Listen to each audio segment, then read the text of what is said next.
ये जो रामद्रोही पार्टियां हैं, जिनको हिंदू द्रोह का अभिशाप मिला हुआ है, वो अभिशप्त पार्टियां लगातार कुछ न कुछ डायरेक्ट इनडायरेक्ट में अटैक करती है। मजहबी कट्टरता इसलिए है क्योंकि वो लोग भारत को मान नहीं समझते। मुश्किल ये है कि उनके मजहब पहले है राष्ट्रवाद। आप सरतन से जुदा करना जानते हो, तब आपको वतन से जुदा करना भी जानते हो। जिससे माननीय प्रधानमंत्री जी ने साष्टांग दंडवत उस रामलला को किए, मुझे तो लगता है उसी दिन इन सबको सांप होंगे। कांग्रेस और कांग्रेस की कोख में से जन्मे जितने भी राजनेता हैं, उन सबका चाल चरित्र चेहरा एक। अगर आप गौर करेंगे, कांग्रेस के शिवराज पाटिल ने क्या कहा था, है ना, कांग्रेस के शशि थरूर ने क्या कहा था। हम समय आने पर जवाब देते हैं, इनको जवाब मिलेगा। जवाब भी ऐसा करारा मिलेगा कि जिसकी इनको कल्पना नहीं। शिलाग्राम को देखकर वो अभिभूत हुए जा रहे हैं। वहीं दूसरी तरफ उसी यूपी में रामचरितमानस को जलाया जा रहा है और हिंदुओं की भावनाओं को, उनकी आस्था को बुरी तरह से रौंदा जा रहा है। इस पर विश्व हिंदू परिषद का क्या कहना है, उनकी क्या राय है और हिंदुओं को उनसे क्या अपेक्षाएं हैं, इस पर चर्चा करने के लिए हमारे साथ मौजूद है विश्व हिंदू परिषद के प्रवक्ता विनोद बंसल जी। विनोद जी, पांचजन्य के यूट्यूब चैनल पे आपका बहुत बहुत स्वागत है।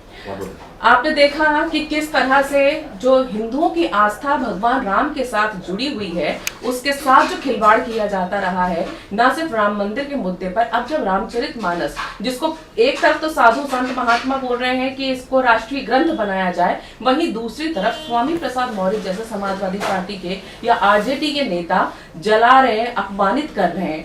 इसको लेकर लोग यही सोचते हैं कि विश्व हिंदू परिषद, जिन्होंने राम मंदिर में इतना साथ दिया, क्या हिंदुओं की इस भावनाओं को, आस्था को जब कुचला जा रहा है, तब उनका क्या कहना है इसको? देखिए, बात यह कि जब से भगवान श्री राम का मंदिर निर्माण का कार्य प्रारंभ हुआ है, तब से लेकर के अब तक ये जो रामद्रोही चेहरे हैं या जो रामद्रोही पार्टियां हैं, जिनको हिंदू द्रोह का एक अभिशाप मिला हुआ है, एक तरह से वो अभिशप्त पार्टियां लगातार कुछ न कुछ डायरेक्ट इनडायरेक्ट में अटैक करती रही। पहले जब मुकदमा चल रहा था, इलाहाबाद हाईकोर्ट का वर्डिक्ट आते के साथ ही सोनिया जी कहती हैं कि भाई हम इसको सुप्रीम कोर्ट में लेके जाएंगे, जबकि वो तो पार्टी नहीं थी। इसके बाद में जब सुप्रीम कोर्ट में सुनवाई हुई तो हमने देखा कि किस तरह से 25 वकीलों की फौज कांग्रेस और कांग्रेस शासित कांग्रेस प्रायोजित दलों के वकीलों की वहाँ पर खड़ी हो गई और सुनवाई पर विराम लगाने लगी, और यहाँ तक कि माननीय सर्वोच्च न्यायालय के मुख्य न्यायाधीश पर जो महाभियोग तक लगा दिया। अब चूंकि सारी चीजें खत्म हो गई, माननीय सर्वोच्च न्यायालय ने सर्वसम्मति निर्णय भी दे दिया, माननीय प्रधानमंत्री जी ने उसका पूजन भी कर लिया। तो जिस दिन से माननीय प्रधानमंत्री जी ने साष्टांग दंडवत उस रामलला को किए, मुझे तो लगता है उसी दिन इन सबको सांप सूंघ गया। और उसके कारण जो है ना, इनको न रात सुहारा न दिन सुहारा। अब हिंदुओं को गाली देने के अलावा इनके पास कुछ बचा ही नहीं। हिंदू धर्म ग्रंथों पर हमला करना, हिंदू मंदिरों पर हमला करना, आस्था के केंद्रों को अपमानित करना, हिंदू संतों को भला बुरा कहना, या हिंदुत्ववादी जो मानसिकता है, जो सोच है, उस पर कुठाराघात करना। और कोई एक दल नहीं है, आपने ये 2 दलों का नाम दिया, वो तो अभी लेटेस्ट आपने देखा होगा, लेकिन इससे पहले तो दृष्टांत बड़ा पड़ा। कांग्रेस और कांग्रेस की कोख में से जन्मे जितने भी राजनेता हैं, उन सबका चाल चरित्र चेहरा एक है। अगर आप गौर करेंगे तो पाएंगे कि भाई कांग्रेस के शिवराज पाटिल ने क्या कहा था, है ना, कांग्रेस के शशि थरूर ने क्या कहा था। उसके बाद अगर आ जाओ तो अपने ये जो काला चश्मा था, मैं तो उसको काला चश्मा ही कहता हूँ, दक्षिण का एक हीरो था जो कि सीएम बना, उसने कहा था कि राम जो है वो किस इंजीनियरिंग कॉलेज से डिग्री पास किए थे जिन्होंने इतना बड़ा सेतु बना दिया। और इसके अलावा देखिए, जिस चीज ने जब रामद्रोह किया ना जी, तब तक उसकी सजा उसको मिली, और अब इसकी भी सजा मिलेगी। अभी जो लेटेस्ट घटनाक्रम है, ये वो पार्टियां उठा रही हैं जिनका राजनीतिक जो कैरियर है वो उसका धरातल रसातल भी जा चुका है। वो अपना टटोल रही है उसको, जमीन को, वो मिलने वाली नहीं है, खो चुकी है। क्योंकि देखिए, अगर आप रामद्रोह करोगे तो उसकी सजा तो आपको भुगतनी पड़ेगी, अच्छे को भुगतनी पड़ेगी। और हिंदू समाज चूंकि सहिष्णु है, हमारे पास चूंकि सरतन से जुदा गैंग की जो गैंग नहीं है जो कि सरतन से जुदा कर सके, इसलिए कुछ भी बोलते हैं, बकवास करते हैं, भाग लेते हैं। कहा जा रहा है कि इस मामले को लेकर पूरी तरह से राजनीति हो रही है, जैसा कि आपने अभी कहा कि हमारे पास, हिंदुओं के पास सरतन से जुदा गैंग नहीं है। तो क्या ये राजनीति का वो हिस्सा हो सकता है जिसमें हिंदुओं को उकसाया जाए और इस तरह के लोगों को खड़ा किया जाए जो हिंसक हो जाए? देखिए, ये 2 तरह की चीजें चाहते हैं। एक तो ये कि हिंदू समाज में से कोई व्यक्ति ऐसा पैदा हो जो कोई सिर्फ तन से जुदा करने की बात करे, या कोई ऐसा व्यक्ति हो जो कि किसी तरह से हिंदू समाज के ही एक दूसरे तबके के बारे में कुछ गाली गलौज करना शुरू कर दे, तो उनको वोट बैंक पक्का हो जाए। ये तथाकथित दलितों के वोटों के ठेकेदार बने फिरते हैं, या ओबीसी की बात करते हैं। ओबीसी की एबीसीडी नहीं आती है इनको जी। आखिरकार ये जो जिन लोगों का प्रतिनिधित्व करने का दम्भ भरते हैं, उनके घर में तो कभी देखे नहीं, उनके लिए कुछ किया हो ऐसा तो कोई सामने आया नहीं। और जनता जानती है इनके कुकर्मों को। इनके नेता क्या कहते थे, बच्चों से गलतियां हो ही जाती हैं। इन्हीं के नेता ने कहा था ना कि जब निहत्थे राम भक्तों को गोलियों से भुना था तो कहते कि भाई अभी तो सिर्फ कुछ दर्जन ही मारे हैं, मेरा बस चलता तो मैं मुस्लिम वोट बैंक के लिए लाखों मरवा देता। तो ये तो इनका कैरेक्टर है। अब देखिए, ये चाहते हैं कि या तो हिंदू समाज के अंदर से कोई ऐसी कट्टरपंथी गैंग खड़ी हो जिसको हम कह सकें कि ये तो आतंकी गैंग है। वो आतंकवाद और ये आतंकवाद एक ही है। जैसे कांग्रेस ने सारा हिंदू आतंकवाद और भगवा आतंकवाद को प्रायोजित करने की कोशिश की थी, तो अब लेकिन हिंदू समाज समझ रहा है इनके प्रपंच में फंसने वाला नहीं है, और ये भी जान रहा है कि आखिरकार ये लोग जो है अपनी राजनीतिक रोटियां सेकने के लिए किस निकृष्टता तक जा सकते हैं। अब ये कि इसका जवाब देना क्या है वो हम जानते हैं अच्छी तरह से। देखिए, राम सबके हैं। यहाँ हिंदू समाज में चाहे वो सवर्ण हो चाहे वो दलित हो, हमारे यहाँ यही माना जाता है कि राम ऐसे हैं जो सबके हैं। शबरी के भी राम हैं, और आप देखें तो सीता राम जो हैं सभी के हैं, सभी जातियों के होते हैं। ऐसे में जब राजनीति के लिए आप रामचरितमानस को, जो कि सभी जातियों से जुड़ा हुआ ग्रंथ है, उसकी इस तरह से उसका अपमान करते हैं, उसे जलाते हैं, पैरों से रौंदते हैं, तो वो करोड़ों हिंदुओं की आस्था पर चोट है, जिनमें वो दलित भी शामिल है, जिनका उन्हें वोट बैंक चाहिए। ऐसे में हिंदू समाज ये अपेक्षा रखता है कि क्या हमें सिर्फ सहिष्णु बने रहना है, क्या इन्हें कभी कोई जवाब नहीं मिलेगा, क्या इसी तरह से कभी राम मंदिर के नाम पे अपमानित होना पड़ेगा, कभी हमारे ग्रंथों को अपमानित किया जाएगा। तो ये सहिष्णुता कब तक? नहीं, देखिए, ऐसा नहीं है। हम समय आने पर जवाब देते हैं और इनको जवाब मिलेगा। जवाब भी ऐसा करारा मिलेगा कि जिसकी इनको कल्पना नहीं होगी। मैं आपके माध्यम से चेताना चाहता हूं उनको, जितने भी रामद्रोही हैं, जितने भी हिंदू द्रोही हैं, और जितने भी हमारे धर्म ग्रंथों को अपनी गंदी जबान से कीचड़ उछालने वाले हैं, उन पर, उन सबको जवाब देंगे हम। हिंदू समाज समय पर जवाब देता है, लेकिन आप जब चाहते हैं तब नहीं देंगे। और वो जवाब मिलेगा, इनको जिंदगी भर याद रखेगा कि आखिरकार कैसे किसी धर्म ग्रंथ पर, किसी की आस्था पर चोट पहुंचाई जाती है। आप देखिए कि इसीलिए विश्व हिंदू परिषद ने तय किया कि हम इलेक्शन कमीशन जाएंगे, और इलेक्शन कमीशन जाकर के ये जो आरजेडी हो या सपा हो या और बाकी राजनीतिक दल, उन सबका कच्चा चिट्ठा उनके सामने रखेंगे और कहेंगे कि भाई आखिरकार देखिए कि क्या इतना सब कुछ होने के बावजूद भी आज भी चुनाव आयोग इनकी मान्यता बरकरार रख पाएगा।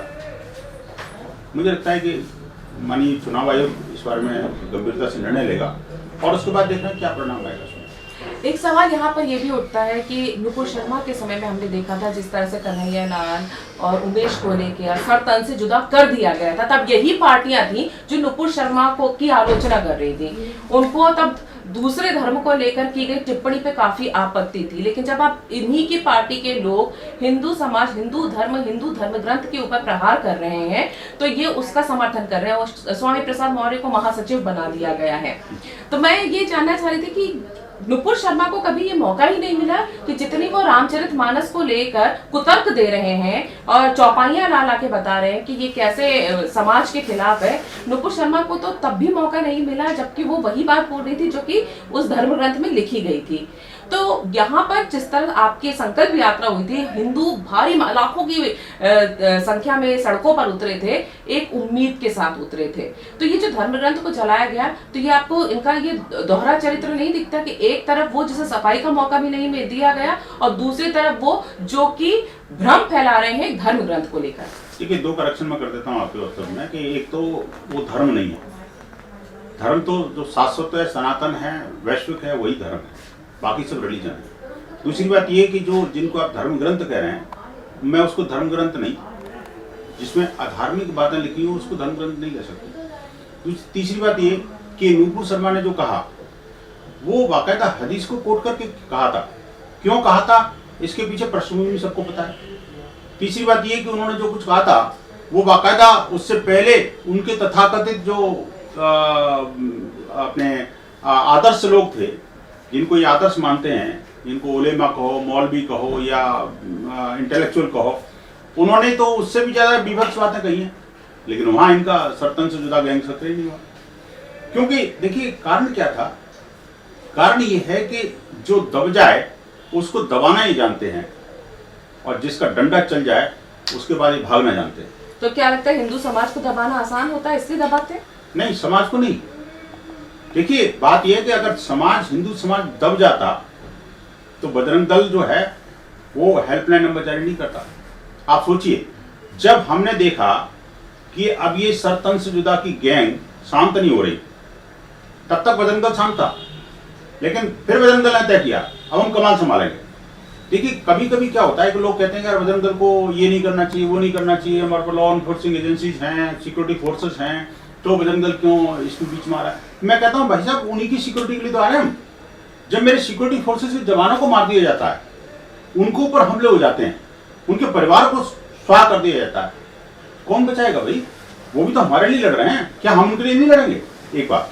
दूसरी बात ये कि जब हमने देखा सरतन से जुदा की गैंग किसी तरह से कब्जे में नहीं आ रही, कानून उस पर शिकंजा नहीं कस पा रहा, तो हमने सिर्फ हेल्पलाइन नंबर जारी किए थे, आपको याद होगा जी। और देशव्यापी हेल्पलाइन नंबर जारी किए थे। हालांकि उन हेल्पलाइन नंबर के बाद में हमारे पास भी कई थ्रेटनिंग कॉल आए, लेकिन बजरंग दल जानता है इन लोगों से निपटना। हमने उनको वो करारा जवाब दिया कि उसके बाद आपको ध्यान होगा कि सरतन से जुदा का कोई नारा उसके बाद नहीं लगा पूरे भारत के अंदर। अब दोबारा से जब इंदौर के अंदर अभी जो सक्रिय हुआ मामला 25 तारीख को, इसी पिछले महीने की 25 तारीख को, तब मेरे को 25 को पता लगा। जिस दिन पता लगा कि सरतन से जुदा का नारा फिर लग गया, उसी दिन उसी रात को हमने उसको कब्जे में ले लिया और मैंने यहाँ से तुरंत उसका वीडियो मंगा करके ट्वीट किया, सारे मीडिया में वायरल किया और उसके बाद में उसकी शासन प्रशासन और मुख्यमंत्री और गृह मंत्री को बोला। इमीडिएटली दूसरे दिन 200 लोगों को अरेस्ट हुई और अब तक जो है ना काफी सारे लोगों के ऊपर रासुका भी लग चुका वहां पर। तो क्या है कि देखिए अगर कर्मठ सरकारें हों, तंत्र हमारा सुदृढ़ हो और जनता जो है समर्थशाली हो, लाइक बजरंग दल, मैं कहता हूं बजरंग दल की आवश्यकता क्यों पड़ी? क्योंकि समाज के अंदर से समाज जो है पुलिस प्रशासन शासन पर डिपेंडेंट हो गया। जब उसकी भी तो अपनी लिमिटेशन है भाई, कुछ तो आप भी करोगे ना, इसलिए बजरंग दल को उनके साथ समाज के साथ खड़ा होना पड़ रहा है। और अभी भी मैं कह रहा हूं पंगा मत लो भैया, ठीक नहीं है। आप सरतन से जुदा करना जानते हो तो हम आपको वतन से जुदा करना भी जानते हैं।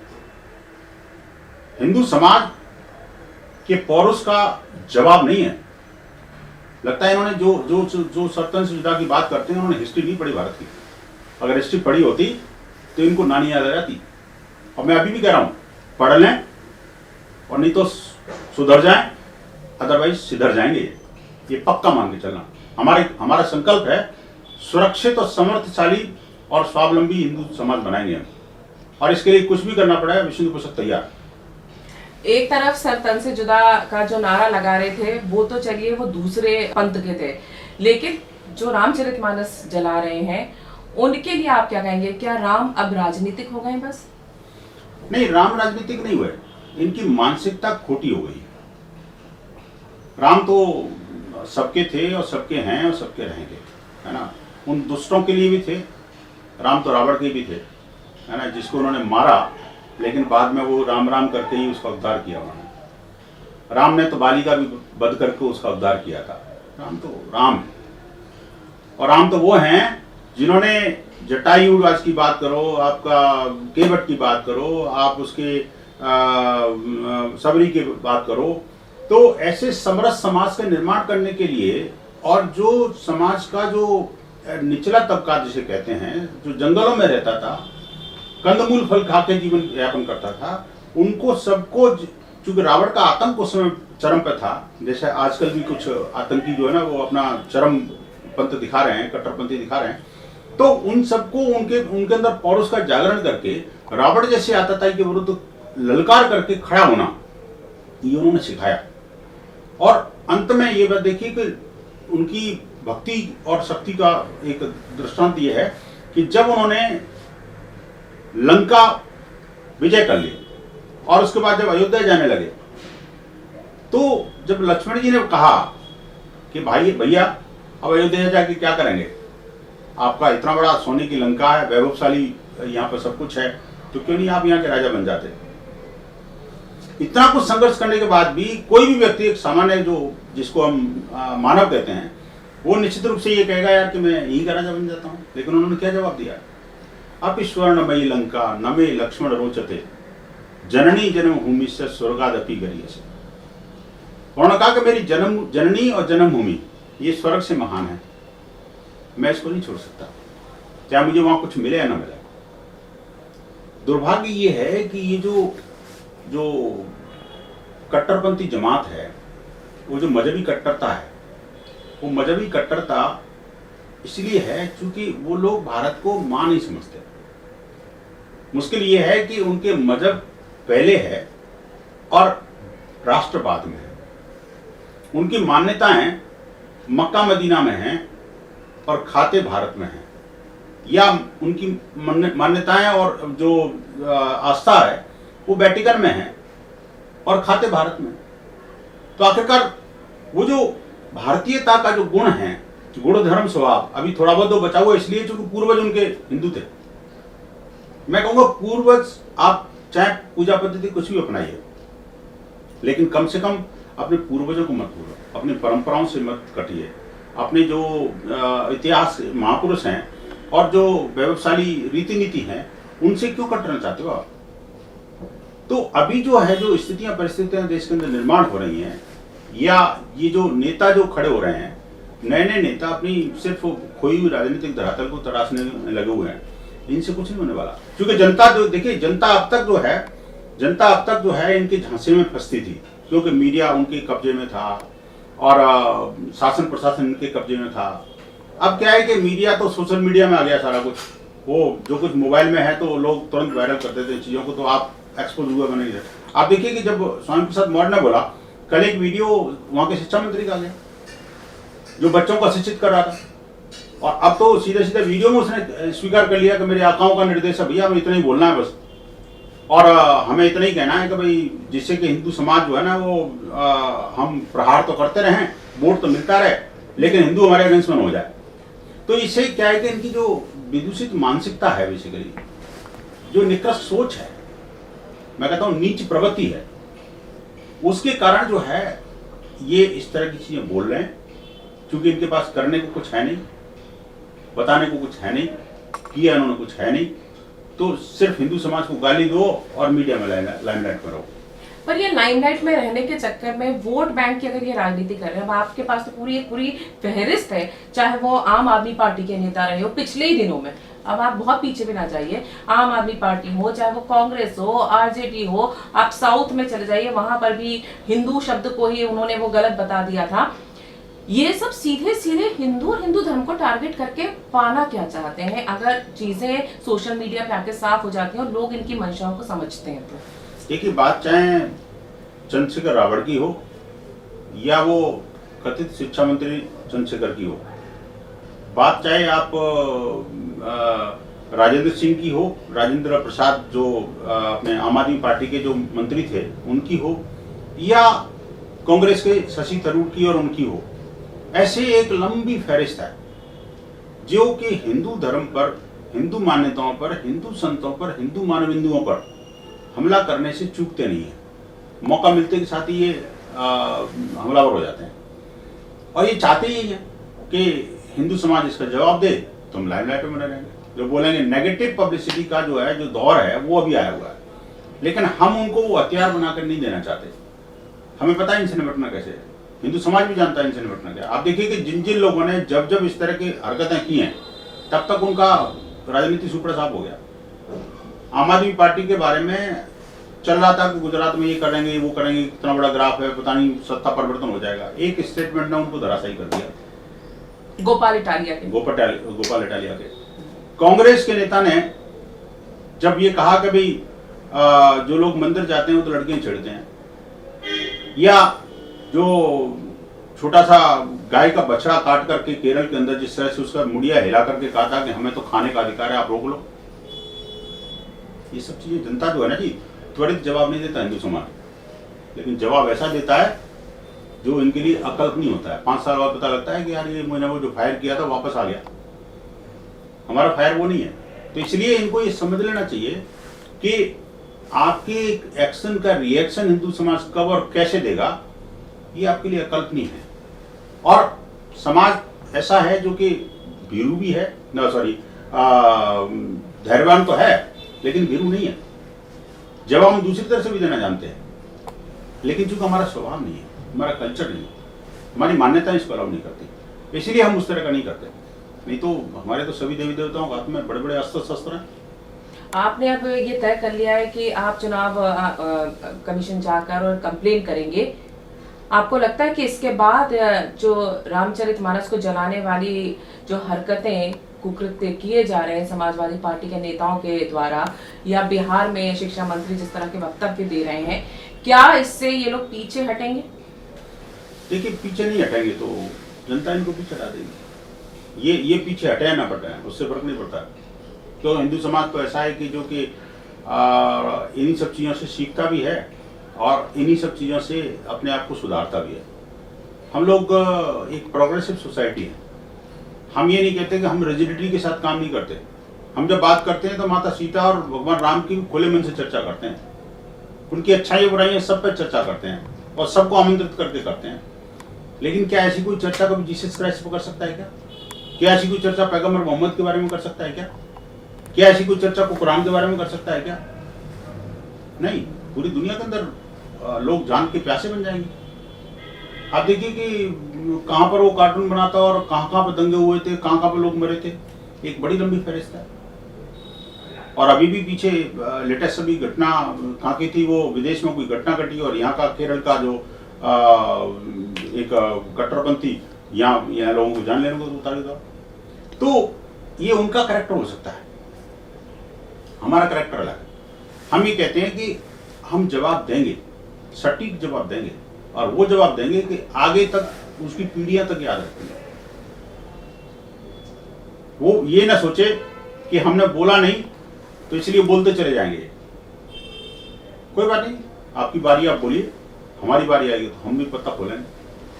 तो वीएचपी के प्रवक्ता विनोद बंसल का सीधा सीधा कहना है कि हिंदू समाज अभी शांत है क्योंकि वो सहिष्णु है, लेकिन जवाब देना नहीं जानता। ये सोचने वाले भारी भूल कर रहे हैं और वो उन्हें मिलेगा, करारा जवाब मिलेगा, और किस तरह से मिलेगा ये आने वाला समय बताएगा।